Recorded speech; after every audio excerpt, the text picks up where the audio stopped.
Hello everyone, welcome back to CLAT point. आज की video important है और एक आई ओपनिंग वीडियो है, स्पेशली उन बच्चों के लिए जिनको लगता है एनएलयू के बाद लाइफ एकदम सेट है, ग्लैमरस लाइफ होगी, उनका ऑफिस कितना लग्जरी होगा, सैलरी पैकेज कितना अच्छा होगा, but at the other side जो रियलिटी है वो उसको इग्नोर कर देते हैं। तो आज की जो वीडियो है वो एक आई ओपनिंग वीडियो है कि ग्लैमरस लाइफ के साथ साथ अच्छी सैलरी पैकेज के साथ साथ वर्क प्रेशर भी आपको पड़ता है और वो आपको कैसे हैंडल करना है वो हम आज की वीडियो में देखेंगे। So let's begin.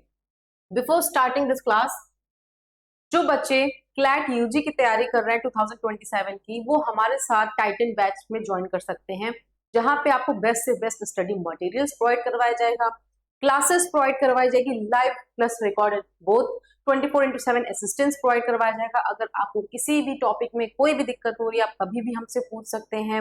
1-to-1 session with the teachers आपको अवेलेबल कराया जाएगा, वीकली असेसमेंट होगा, सारी चीजें आपको प्रोवाइड करवाई जाएगी वर्थ ₹14,999 में। सो आप हमारे साथ तैयारी कर सकते हैं टाइटन बैच में जुड़ के। ठीक है, तो चलिए शुरू करते हैं। तो देखिए होता क्या है, जब बच्चे एनएलयू से निकलते हैं एलएलबी करके, तो उनकी सबसे बड़ी एक्सपेक्टेशन या फिर कह दीजिए जो उनकी एक्सपेक्टेशन रहती है वो ये रहती है कि उनको ह्यूज सैलरी मिलेगी। हाँ ठीक है, सैलरी मिलती है, लग्जरी ऑफिस रहेगा, फॉरेन ट्रिप पे जाएंगे, ग्लैमरस लाइफ रहेगा और इंस्टेंट सक्सेस उनको मिलेगा। But at the other side वो कुछ बातों को इग्नोर कर देते हैं कि उनके पास जो रहेगा वो वर्क प्रेशर भी उतना रहेगा। ठीक है, the salary is real but so the workload is. ठीक है, सैलरी तो होता है, बहुत सारे टॉप के जो लॉ फर्म्स हैं वो कम से कम 15 से 20 लाख का पैकेज देते हैं, बोनस काफी अच्छा खासा देते हैं, कॉर्पोरेट एक्सपोजर आपको मिलता है, लेकिन उसके एवज में कम से कम आपको 12 से 16 घंटा डेली बेसिस पे काम भी करना पड़ता है, वर्कलोड भी उतना ही रहता है। तो आप अगर सिर्फ सैलरी देख के जा रहे हैं तो नहीं, आपके पास स्टेमिना भी होना चाहिए कि आपको 12 से 16 घंटा आपको काम पे काम करना ही पड़ेगा। आपको एग्रीमेंट ड्राफ्ट करना पड़ेगा, बहुत सारे ऐसे एग्रीमेंट होते हैं जो जिसको ड्राफ्ट करने में कम से कम 10 घंटे आपको लगेंगे ही लगेंगे, क्योंकि एक वर्ड अगर इधर उधर हुआ तो फिर अर्थ का अनर्थ हो जाता है। इसीलिए आपके पास अच्छी खासी स्टेमिना होनी चाहिए कि जो ये वर्कलोड है उसमें आप ढल सकें। ठीक है, संडे को छुट्टी मिलेगी कि नहीं मिलेगी इसकी कोई गारंटी नहीं, कभी भी एक डेडलाइन होता है कि आपको ये काम 2 बजे से पहले करके देना है, रात में या फिर दिन में, तो एक सडन डेडलाइन भी आपको मिल सकती है। तो इस वजह से आपको हमेशा मेंटली तैयार होना चाहिए 12 से 16 घंटे काम के लिए, और आपके पास स्टेमिना भी होना चाहिए। ठीक है, बहुत सारे बच्चे होते हैं जो सिर्फ पैकेज को देखते हैं कि नहीं वाह क्या पैकेज है, बट उनको उनका प्रेशर भी देखना चाहिए। तो अगर आप सिर्फ सैलरी पे जा रहे हैं तो काम नहीं बनेगा, आपको वर्कलोड भी देखना पड़ेगा। दूसरा क्या है, जो एनएलयू का टैग है वो आपको हेल्प तो करेगा बट वो एक मैजिक नहीं है। ठीक है, मान लीजिए एनएलयू के कॉलेज से आप पढ़े हैं तो वो आपके सीवी को शॉर्टलिस्ट करने में आपकी मदद करेगा, इंटर्नशिप आपको अच्छा खासा मिल जाएगा, नेटवर्किंग अच्छा होगा, कैंपस प्लेसमेंट आपको मिल जाएगा। 100% गारंटी तो नहीं है बट कैंपस प्लेसमेंट में आपकी बहुत मदद करेगा, लेकिन ये सिर्फ प्लेसमेंट तक मदद करेगा। आफ्टर एंटरिंग इनटू प्रोफेशन आपको आपके स्किल्स पे काम करना पड़ेगा, ड्राफ्टिंग स्किल आपकी अच्छी होनी चाहिए, कम्युनिकेशन आपका अच्छा होना चाहिए, कॉमर्शियल अंडरस्टैंडिंग होनी चाहिए, चीजों को समझने की तरीके आपको पता होना चाहिए, स्टेमिना होना चाहिए, कंसिस्टेंसी ज्यादा मैटर करता है। बहुत बार ये देखा गया जो एनएलयू के एवरेज एनएलयू के जो स्टूडेंट्स हैं टीयर 1 कॉलेजेस के, वो भी इतना अच्छा लॉ फॉर्म में नहीं कर पाते जितना अच्छा नॉन एनएलयू के बच्चे कर ले जाते हैं। क्यों? क्योंकि उनके पास जो कम्युनिकेशन स्किल है, जो एक्स्ट्रा स्किल्स है वो ज्यादा होती है एज कम्पेयर टू एनएलयू के बच्चों में। उनके पास ड्राफ्टिंग स्किल होती है, कम्युनिकेशन स्किल होती है, तो यहाँ पे वो लीड कर जाते हैं। इसीलिए सिर्फ एनएलयू की टैग ही सफिशिएंट नहीं है, आपको आपके स्किल्स भी डेवलप करने पड़ेंगे। जो एनएलयू है वो सिर्फ आपको एक प्रॉपर एक स्टार्टिंग पॉइंट, अच्छा एक इनिशिएटिव देता है, लेकिन रेस आपको खुद ही कंप्लीट करना है। इसलिए अगर आप इस एक्सपेक्टेशन में है कि नहीं एनएलयू है, अरे वाह इसके बाद तो प्लेसमेंट ही मिल जाए, कोई दिक्कत नहीं, तो ठीक है, जब तक आप पढ़ रहे हो तभी तक सही है। प्लेसमेंट भी आपके स्किल्स पे डिपेंड होगी, 100% प्लेसमेंट की कहीं गारंटी नहीं है, टीयर 1 में भी नहीं है, इसीलिए आपको अपने स्किल्स को भी डेवलप करना है। नेक्स्ट ये है कि जो कॉर्पोरेट लॉ है वो मोर बिजनेस माइंडेड है देन कोर्टरूम ड्रामा। ठीक, मान लीजिए अगर आप उस टाइप के बच्चे हैं जिसको आर्ग्यूमेंट पसंद है, क्रॉस एग्जामिनेशन पसंद है, डेली के नए नए केसेस डील करना पसंद है, ठीक है, तो आप कॉर्पोरेट में ना जाके लिटिगेशन में जाइए। क्यों? क्योंकि आर्ग्यूमेंट हो गया या फिर कोर्ट रूम एग्जामिनेशन हो गया, ये सारी चीजें हो गई, ये कॉर्पोरेट लॉयर में नहीं होता। कॉर्पोरेट लॉ में क्या होता है, आपको जो कॉन्ट्रैक्ट है उसको ड्राफ्ट करना पड़ेगा, ड्यू डिलिजेंस हो गया, मर्जर हो गया, कंप्लायंस हो गया, निगोशिएशन हो गया, डॉक्यूमेंट रिव्यू करना हो गया, ट्रांजैक्शन हो गया, ये सारी चीजें आपको देखना पड़ेगा। इसलिए अगर आप एक जगह बैठ के इंजॉय कर रहे हैं किसको, बिजनेस को, स्ट्रेटजी को, फाइनेंस को, निगोसिएशन को, तो बहुत अच्छा है, आपके लिए यही प्रोफेशन बना है। लेकिन अगर आप उस टाइप के बच्चे हैं जो आर्ग्यूमेंट को पसंद करते हैं, एग्जामिनेशन, क्रॉस एग्जामिनेशन या फिर डिफरेंट डिफरेंट टाइप के केसेस को पसंद करते हैं, तो आपको लिटिगेशन में जाना है, ना कि कॉर्पोरेट लॉ में जाना है। ठीक है, अब आते हैं internship culture is extremely competitive. Top की जो एनएलयूज के कॉलेज हैं, वो जो स्टूडेंट्स हैं, जो स्मार्ट स्टूडेंट है, वो फर्स्ट ईयर से ही इंटर्नशिप में मतलब इंडल्ज हो जाते हैं। लेकिन जो रियलिटी है वो कभी कभी इंटर्नशिप भी बहुत प्रेशर क्रिएट करता है, स्पेशली उन बच्चों के लिए जो अभी फर्स्ट ईयर में है, उनको समझ में नहीं आता कि चीजें कैसे चल रही है, फिर कैसे जा रही है। लेकिन इससे इनकी कम्युनिकेशन स्किल्स भी अच्छी होती है और कनेक्शन में भी बहुत मदद करता है, प्रोफेशनलिज्म बढ़ता है बच्चों में। नेक्स्ट देखते हैं मेंटल बर्नआउट। ठीक है, आप तो पैकेज पे तो चले जाते हैं कि नहीं वाओ क्या ग्रेट पैकेज मिलेगा, लग्जरी लाइफ पे भी चले जाते हैं, इंस्टेंट सक्सेस आपको दिख रहा होता है कि नहीं प्लेसमेंट पड़ जाता है। लेकिन किसी भी कॉलेज में, किसी भी सेमेस्टर में, एनएलयू में आपको ये नहीं पढ़ाया जाता कि उसके बाद अगर आप कॉर्पोरेट लॉ में हो गए, एक बार टॉप फॉर्म्स आपको सेलेक्ट कर ली, लेकिन जो मेंटल प्रेशर होता है उसको कैसे डील करें। बहुत सारे बच्चे हैं वो sleep problem, anxiety, burnout, isolation, बहुत सारे हेल्थ इश्यूज आते हैं। क्यों आते हैं? क्योंकि क्लाइंट एक ह्यूज अमाउंट ऑफ मनी पे करता है, तो उनके पास बहुत सारे वर्क प्रेशर हो जाते हैं कि नहीं उसने इतना पैसा दिया तो मुझे उसका ये काम करके देना पड़ेगा। ठीक है, छोटी सी छोटी मिस्टेक होती है, कभी कभी काफी ज्यादा कॉस्टली हो जाती है, क्योंकि लॉ है, लॉ में शब्दों का बहुत मतलब वैल्यू होती है। अगर एक शब्द इधर से उधर हो गया, छोटी सी छोटी गलती का भी बहुत मेजर ड्रॉबैक होता है। तीसरा क्या है कि जो डेडलाइन है, कभी कभी क्या होता है कि ये होता है कि ये कभी कभी ऐसे इमरजेंसी केसेस आ जाते हैं जिसमें होता है कि इसको आपको इतने घंटे में ड्राफ्ट करके देना है, ये फाइल बहुत अर्जेंट है, आपको कैसे भी करके देना है, चाहे आप थके हो, चाहे आपके सर में दर्द हो, चाहे आपकी बॉडी आपको फेवर नहीं कर रही हो, बट फिर भी आपको अगर डेडलाइन है तो आपको करना पड़ेगा। ठीक है, तो बहुत सारे जो एसोसिएट्स होते हैं वो क्या होते हैं कि 1 से 2 साल में या फिर 2 से 5 साल में छोड़ देते हैं।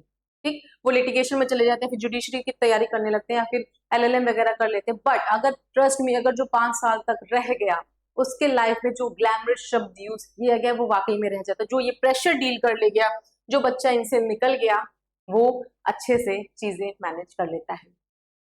अब आइए देखते हैं जो work life balance depends on your choice. ऐसा नहीं है इतना प्रेशर है तो फिर लाइफ टाइम प्रेशर ही रहेगा। छोटी छोटी जो चॉइसेस हैं, छोटी छोटी जो चॉइसेस हैं, वो आपके जो लाइफ स्टाइल है उस पर बहुत इफेक्ट डालेगी। कि हर कॉर्पोरेट जो लॉयर होता है वो मिजरेबल नहीं होता है, हर जगह प्रॉब्लम्स नहीं होती है, but some people genuinely enjoy, जैसे कि हाई प्रेशर इन्वायरमेंट कुछ लोग को अच्छा लगता है, कुछ लोग वर्कोहॉलिक होते हैं, उनको काम करना पसंद है, या फिर कुछ लोग को बिजनेस डील करना पसंद होता है, फास्ट ग्रोइंग एलीट नेटवर्क, या फिर फाइनेंशियल रिवॉर्ड्स उनको पसंद है, मतलब उनको ऐसे ही एटमॉस्फेयर में ही रहना है, शुरू से उनको कंपटीशन की आदत हो जाती है, तो इनके लिए दिक्कत नहीं होता है, ये बच्चे चूज कर सकते हैं। लेकिन वो बच्चे सिर्फ जो फैमिली प्रेस्टीज या फिर फैमिली प्रेशर में आके, या फिर सैलरी हाइप देख के कि नहीं ह्यूज सैलरी है, अच्छी जगह है, वो देख के अगर कॉर्पोरेट लॉ में आते हैं तो वो यहाँ पे हैंडल नहीं कर सकते। तो सबसे पहले आपको अपनी पर्सनालिटी के साथ मैच करना होगा कि आप किस टाइप के बंदे हैं। क्या आप ऑफिस में एक जगह बैठ के काम कर लेंगे तो ठीक है, या फिर आपको फील्ड वर्क ज्यादा पसंद है, भाग दौड़ वाला काम पसंद है, एक जगह बैठ के काम करना नहीं अच्छा लगता है, या फिर गेट टुगेदर करना पसंद है कि नहीं हम जब तक 10 लोग से बात नहीं कर लेंगे तब तक मेरा खाना नहीं पचेगा। इस टाइप के अगर इंसान है तो आप लिटिगेशन में जाइए, इससे अच्छा आपको कहीं नहीं मिलेगा। और अगर आपको ऑफिस में बैठ के काम करना पसंद है, वर्क प्रेशर चलेगा, कोई दिक्कत नहीं है, तो आप कॉर्पोरेट लॉयर बन जाइए। तो अगर आप इस फील्ड में आ रहे हो तो सबसे पहले आप ये पूछिए कि क्या जो इतना वर्क प्रेशर है आप उसको टॉलरेट कर लेंगे। अगर रेडी है कोई बात नहीं, क्या ये जो कॉमर्शियल थिंकिंग है वो आप एंजॉय कर रहे हैं कि नहीं, इसमें ये टर्म्स ऐड कर देना चाहिए, इसमें आर्बिट्रेशन क्लॉज और अच्छे से बना देना चाहिए। तो ये सारी चीजें पहले आपको पूछनी होगी अपने आप से। ठीक है, चलिए नेक्स्ट, प्लेसमेंट रियलिटी। ठीक है, तो even in NLUs not everyone get tier 1 firms. ठीक है, मान लीजिए बहुत सारे बच्चे वो एनएलयू में जाते तो हैं, उनकी एक्सपेक्टेशन रहती है कि नहीं हमको बहुत अच्छा प्लेसमेंट मिलेगा, बट प्लेसमेंट जो मिलता है एनएलयूज में भी बहुत जो छोटे section, only top section of student get the placement. ठीक है, वो भी जो वो बच्चे जिनकी स्किल्स काफी अच्छी होती हैं उनको ज्यादा प्रायोरिटाइज किया जाता है। ठीक, आपकी जो आउटकम है प्लेसमेंट वो किस पे डिपेंड करती है, सीजीपीए पे डिपेंड करता है, इंटर्नशिप आपने कितनी इंटर्नशिप कर रखी है, drafting, communication, networking, consistency and interview performance, इस पे आपका प्लेसमेंट निर्भर करता है। तो अगर वो बच्चे सोचते हैं कि नहीं एनएलयू के बाद जॉब ही जॉब है, तो नहीं, ऐसा नहीं है। आपको कुछ समय के लिए बेरोजगार रहना पड़ सकता है, या फिर आप ऐसे बैठेंगे क्यों अगर आपने अपने कम्युनिकेशन स्किल पे वर्क नहीं किया है। तो जैसे कि हम लोग का जो टॉपिक है लाइफ आफ्टर एनएलयू, तो ऐसा नहीं है कि आपके हाथ में जॉब ही रहेगा। इवन Tier 1 जो कॉलेजेस है वहां पे भी यही सिचुएशन है, आपने पढ़ाई की बट अगर आपने अपने स्किल्स पे डेवलप नहीं किया तो आपको कहीं ना कहीं खामियाजा जो है वो भुगतना पड़ेगा। ठीक, the first 5 year matter the most. ठीक है, तो corporate law reward long term consistency if you survive and grow in the first few 5 years। देखिए क्या होता है, अगर आप कॉर्पोरेट लॉ में जाते हैं तो पहला 5 साल आपके लिए हार्ड होता है। अब देखिए मेहनत हर जगह, चाहे आप लिटिगेशन में भी जाएंगे तो first 5 year is very precious time, या फिर आप कॉर्पोरेट लॉ में जाएंगे तो भी जो पहले के 5 साल होते हैं बहुत इंपॉर्टेंट होते हैं। अगर आपने ये 5 साल बिता लिए किसी भी तरीके से मेहनत करके, कंसिस्टेंट होकर, डिसिप्लिन तरीके से, तो फिर आप आगे जो जो फल होता है वो काफी मीठा होता है और आपको आगे जो ग्रोथ है वो मिलेगी ही मिलेगी, नए नए अपॉर्चुनिटीज आपको मिलेगा।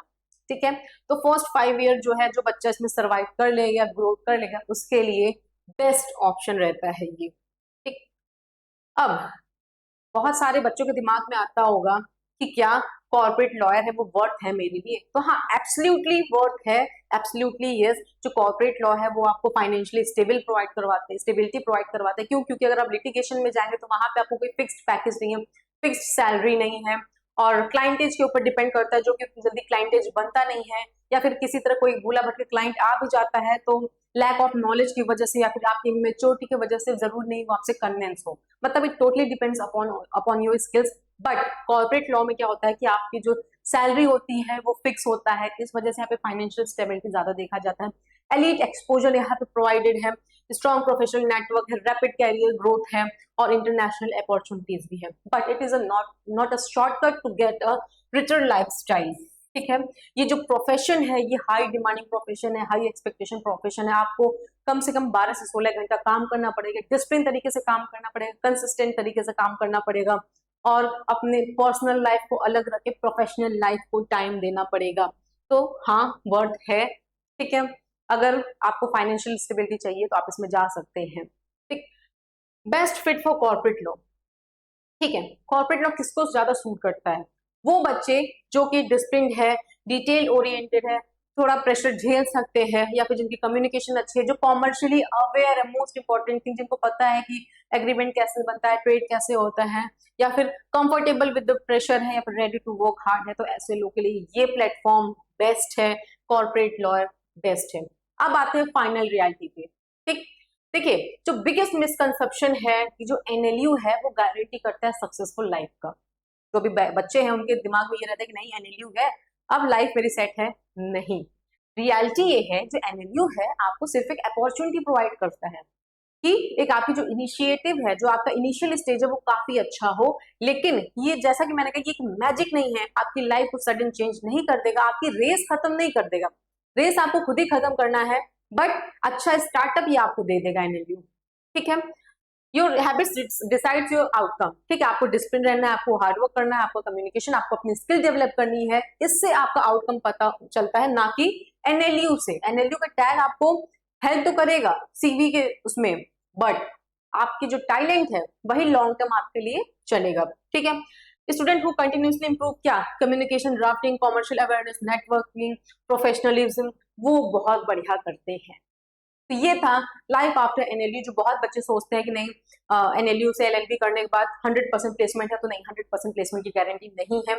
अगर आपका प्लेसमेंट हो भी गया, अच्छी खासी पैकेज भी है, तो आपको वर्क हार्ड करना पड़ेगा कंसिस्टेंट तरीके से। आप अगर सिर्फ लग्जरी को देख के वहां पे जा रहे हैं तो ऐसे बच्चे सक्सेसफुल नहीं होते हैं, आपको मेहनत करनी पड़ेगी कंसिस्टेंट तरीके से, अच्छे से। ठीक है, तो ये थी आज की वीडियो। आई होप आपको ये वीडियो काफी नॉलेजेबल लगा हो। Thank you so much.